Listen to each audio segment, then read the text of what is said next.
Hello friends, दोस्तों कैसे आप लोग। अच्छा दोस्तों, आज हम बात करेंगे कुछ कॉमन मिस्टेक्स की। ऐसी मिस्टेक्स जो इंग्लिश में बोलते हुए या इंग्लिश में कुछ लिखते हुए अक्सर हमसे हो जाती है। दोस्तों आज की क्लास बहुत ही इन्फॉर्मेटिव क्लास है, काफ़ी इंपॉर्टेंट क्लास है। आपको एंड तक पूरे वीडियो को देखना चाहिए जिससे कि आप इन मिस्टेक्स को समझ सकें और आगे से इन मिस्टेक्स को हमको नहीं करना है। तो दोस्तों आज की क्लास का नाम है common mistakes in English. English में होने वाली या हम जो करते हैं वो कॉमन मिस्टेक्स कौन कौन सी हैं। तो दोस्तों कुछ एक सेंटेंसेस हैं, मैं आपको एक एक करके सब बताता हूँ। पहला सेंटेंस है दोस्तों, जैसे हम हिंदी में बोलते हैं कई बार, मैं उससे कल ही तो मिला हूँ, मैंने ये काम कल ही तो किया है। अच्छा दोस्तों, मैंने ये काम कल किया है, मैं वहाँ पर जा चुका हूँ, वो यहाँ पर आ चुका है। हमको पता है कि ये प्रेजेंट परफेक्ट में सेंटेंसेस बनते हैं, तो हमने इसको प्रेजेंट परफेक्ट में बनाया। कैसे? I have met him only yesterday. I have met him, मैं उससे मिला हूँ कल ही, ओनली येस्टरडे। कल के लिए हमने येस्टरडे लगाया, ही के लिए हमने ओनली लगा दिया। ओनली का मीनिंग क्या होता है दोस्तों? केवल या सिर्फ।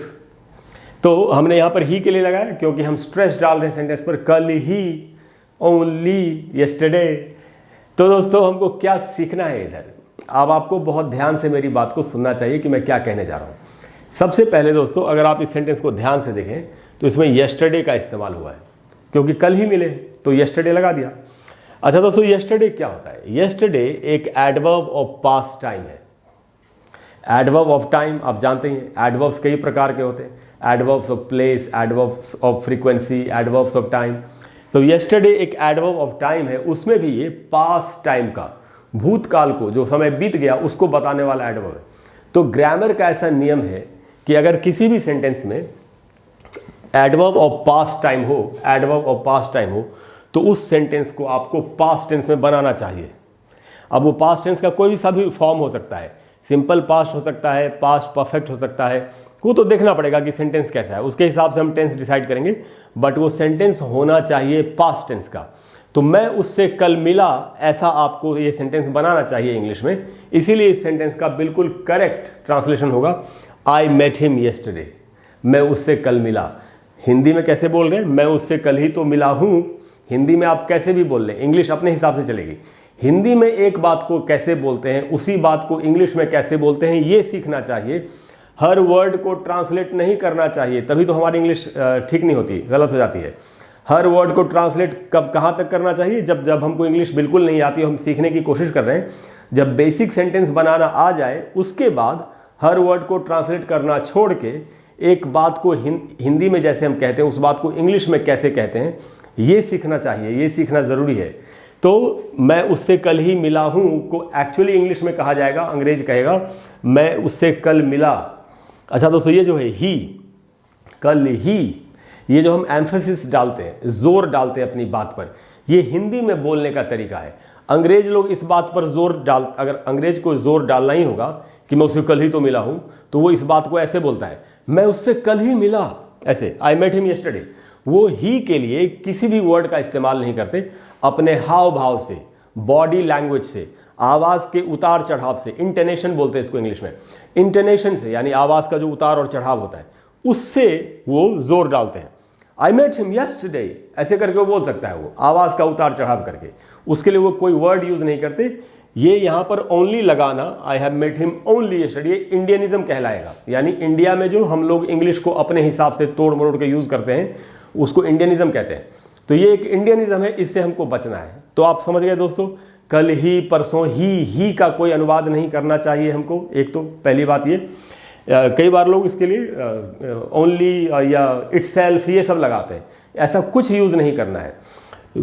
हमको अपनी आवाज़ में उतार चढ़ाव डाल के, हमको जोर दिखा के ये बताना चाहिए कि मैंने इस काम को किया था। तो आई मेट हिम येस्टरडे, यही इसका ट्रांसलेशन है। और जब भी किसी भी सेंटेंस में आपको एडवर्ब ऑफ पास्ट टाइम या adverb phrase of past time, यानी अगर दो या दो से ज़्यादा वर्ड्स भी हों, जैसे लास्ट ईयर, दो वर्ड्स हैं तो वो adverb phrase of past time हो गया, या मैनी ईयर्स अगो, ऐसे भी बोलते हैं। तो जब भी ये इस प्रकार के एडवर्ब ऑफ पास्ट टाइम या adverb phrase of past time आपको सेंटेंस में दिखाई यूज़ करने की ज़रूरत पड़े, तो वो सेंटेंस हमेशा आपको पास्ट टेंस में बनाना है। आप समझ गए अच्छी तरह से। तो दोस्तों ये था पहला सेंटेंस। अब हम आते हैं दूसरे सेंटेंस पर, जो ये भी अक्सर हमसे गलती होती है सेंटेंस को बनाने में। हिंदी में ये सेंटेंस है दोस्तों, मैं 2 महीने से इंग्लिश सीख रहा हूँ। मैं 2 महीने से इंग्लिश सीख रहा हूँ, इसके अंत में क्या है, रहा हूँ। हमारे दिमाग में तुरंत आता है कि अच्छा रहा हूँ, रहा है, रही है, रहे हैं, या ये सारे सेंटेंसेस कैसे बनते हैं, कंटिन्यूअस टेंस में बनते हैं। प्रेजेंट कंटिन्यूअस में बना दिया इसको, I am learning English since 2 months, से के लिए 2 महीने से के लिए किसी ने सिंस लगा दिया, किसी ने फॉर लगा दिया, किसी ने फ्रॉम लगा दिया। अब चूंकि ग्रामर पढ़ना नहीं चाहते सब लोग, तो अपना कैसे भी दूसरों को सुन सुन के हम ये सेंटेंस बोल लेते हैं, I am learning English since 2 months. दोस्तों ये सेंटेंस एकदम ही गलत है। क्यों गलत है? 2 महीने से यानी क्या पूछा जा रहा है, हाउ लॉन्ग। हाउ लॉन्ग का मतलब होता है कब से। जब भी किसी सेंटेंस में ये क्वेश्चन उठ जाए हाउ लॉन्ग, जैसे यहाँ कहा जा रहा है ना मैं 2 महीने से इंग्लिश सीख रहा हूँ, तो हम पूछ सकते हैं ना कब से कोई इंग्लिश सीख रहा है, हाउ लॉन्ग का क्वेश्चन बनता है।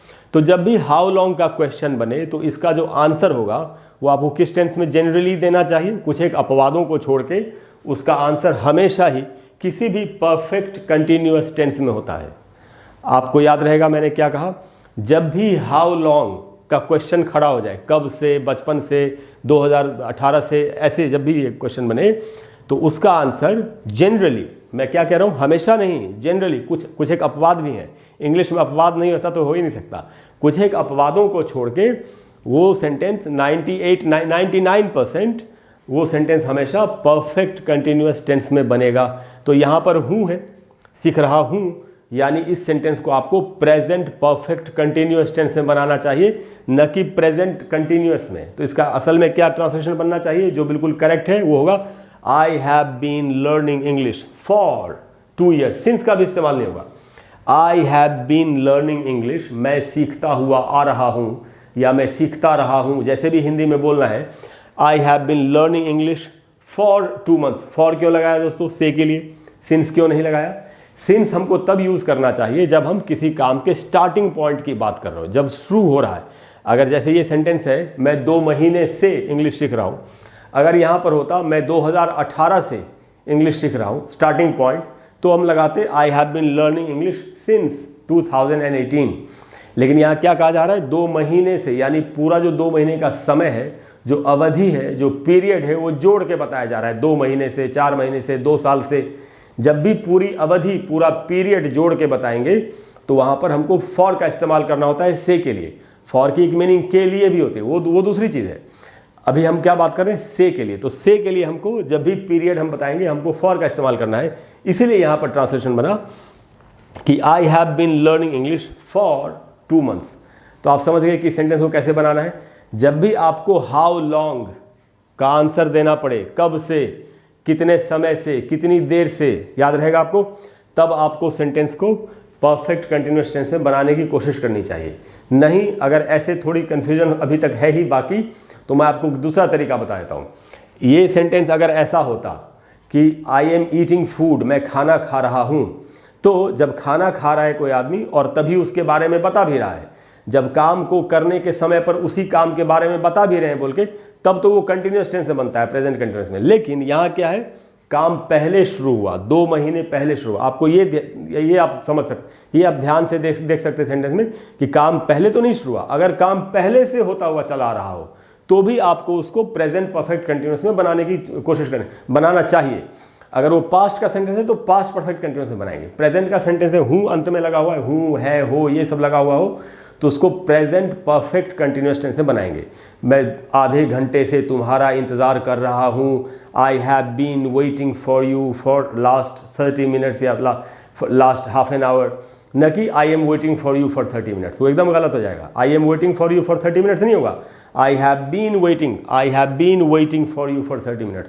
तो आप समझ गए, अगर काम पहले से शुरू होता हुआ आ रहा है और अभी बोलने के समय तक चल रहा है, तो भी हमको परफेक्ट कंटिन्यूअस, यानी हूँ है तो प्रेजेंट परफेक्ट कंटिन्यूअस, पास्ट है तो पास्ट परफेक्ट कंटिन्यूअस हमको लगाने की ज़रूरत है। अब क्लियर हो गया होगा अच्छी तरह से, ऐसा मुझे उम्मीद है। तो दोस्तों, अगर आपको ये चीज़ें सीखनी है तो मेरे चैनल पर एक प्लेलिस्ट है जिसका नाम है लर्न ऑल द टेंसेज, सारे टेंसेज सीखें, या लर्न इंग्लिश ग्रामर, वो दूसरी प्लेलिस्ट है कि ग्रामर सीखें। इन दोनों प्लेलिस्ट में आपको सारे टेंसेज के ऊपर मेरे वीडियोस मिल जाएंगे जिनमें मैंने इन बातों को काफ़ी डिटेल में अच्छी तरह से समझाया है। तो आप चाहें तो वो वीडियोस देख करके ये सारे सेंटेंसेज एकदम करेक्टली सीख सकते हैं। अब हम दोस्तों आते हैं तीसरे सेंटेंस पर। जो कि बहुत ही कॉमन मिस्टेक है ये, और ये बहुत इंपॉर्टेंट है, और ये थोड़ा अच्छे लेवल की इंग्लिश में तो आपको इसको ज़रूर सीखना चाहिए। जैसे कई बार क्या होता है कि हम पूछते हैं किसी से कि क्या आप जानते हैं कि स्कूल कहाँ है, किसी स्कूल के लिए कोई पूछ रहा है, क्या आप जानते हैं कि स्कूल कहाँ है, इसको हम कैसे बनाते हैं इंग्लिश में, do you know where is the school. सही है, मुझे लगता है भाई मैंने एकदम सही बोला English, do you know where is the school. अब दोस्तों इस सेंटेंस में क्या सीखने के लिए है, इस सेंटेंस में दो क्लॉजेज हैं। पहला है डू यू नो, क्या आप जानते हैं। दूसरा हिस्सा क्या है, where is the school, school कहाँ है। अब ये जो हिस्सा है वेयर इज़ द स्कूल, ये एक इनडायरेक्ट क्वेश्चन है। अगर मैं सिर्फ इतना पूछूं किसी से वेयर इज़ द स्कूल, सिर्फ इतना ही सेंटेंस है मेरा, तब तो ये सेंटेंस सही है। लेकिन इस सेंटेंस में ये एक दूसरा क्लॉज है और ये एक इनडायरेक्ट क्वेश्चन है। डायरेक्ट क्वेश्चन यहां पर है डू यू नो। तो ये जो इनडायरेक्ट क्वेश्चन है जो WH वर्ड से भी शुरू हो रहा है, ऐसे सेंटेंसेस में मैंने लिखा यहां पर ये एक इनडायरेक्ट क्वेश्चन है। तो इनडायरेक्ट क्वेश्चन में क्या करना होता है, आपको सब्जेक्ट कम्स फर्स्ट, जो सब्जेक्ट है उसको आपको पहले रखना पड़ेगा, जैसे आप किसी भी असर्टिव या अफर्मेटिव सेंटेंस में रखते हैं। यानी इस सेंटेंस का असल में ट्रांसलेशन होगा, जो बिल्कुल करेक्ट ट्रांसलेशन है, do you know where the school is. इसमें क्या हम कर रहे थे, हम इज को पहले रख रहे थे। इसमें जो सब्जेक्ट है वो स्कूल है, तो हमको रूल क्या कह रहा है, हमको स्कूल को पहले रखना है। Do you know where the school is. अगर यहां पर होता है कैन यू टेल मी, क्या आप मुझे बता सकते हैं कि स्कूल कहां है, तो हम कहते कैन यू टेल मी या could you tell me. Could बोलने से और भी ज्यादा विनम्रता आती है। Could you tell me where the school is, ना कि could you tell me where is the school, ऐसे नहीं बोलेंगे। Do you know where are the keys, नहीं, do you know where the keys are. आप समझ गए अच्छी तरह से। तो दोस्तों ये तीन ऐसे सेंटेंसेस हैं जिनमें अक्सर हमसे गलती होती है, तो हमको इनको अच्छी तरह से समझ के, जैसे मैंने आपको बताया है वैसे ही बोलने या लिखने की भी कोशिश करनी चाहिए, फिर आपसे गलती नहीं होगी। दोस्तों मुझे उम्मीद है कि आज की क्लास आपको काफ़ी अच्छी लगी होगी। अगर क्लास अच्छी लगी हो तो प्लीज़ वीडियो को लाइक करें और शेयर करें और चैनल को सब्सक्राइब करें, और अगले वीडियो में मैं आपको फिर एक कमाल की बात बताने की कोशिश करूँगा।